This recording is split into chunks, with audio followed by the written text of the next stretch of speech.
Welcome to the final parts of the Identity Cookbook bonus section, and in this part we're going to take a look at email verification.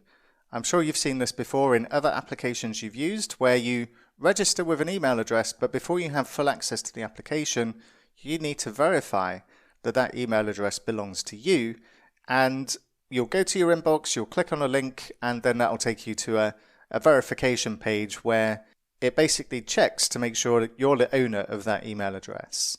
And that's what we're going to take a look at. Now, we're going to be using a service for email. We're not going to be setting up an email server in our application. We're going to rely on a service for this, and we're going to use SendGrid. And SendGrid allows us to create a free account to use their functionality, and we do not need to add a credit card.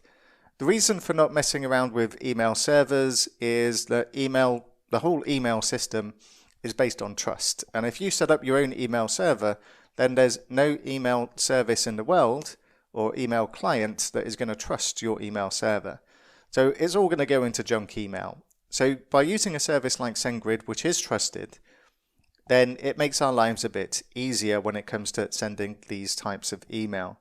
It could still well go into the junk email box. There's not much we can do about that, as like I say, it's all based on trust. And even if you use a service like SendGrid, there's no guarantee that your mail or your message is not going to go into someone's junk mail.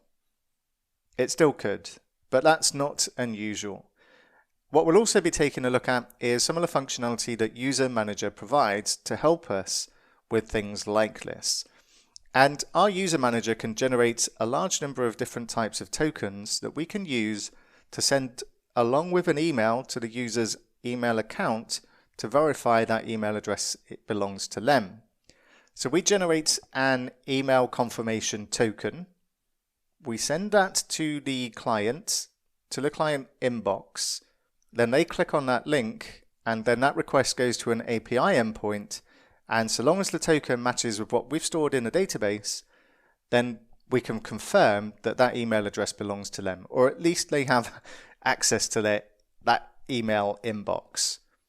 And the token itself is a combination of the security stamp and the machine key. And this is functionality that's provided by Identity, so it's pretty safe to use. And we'll begin setting this up.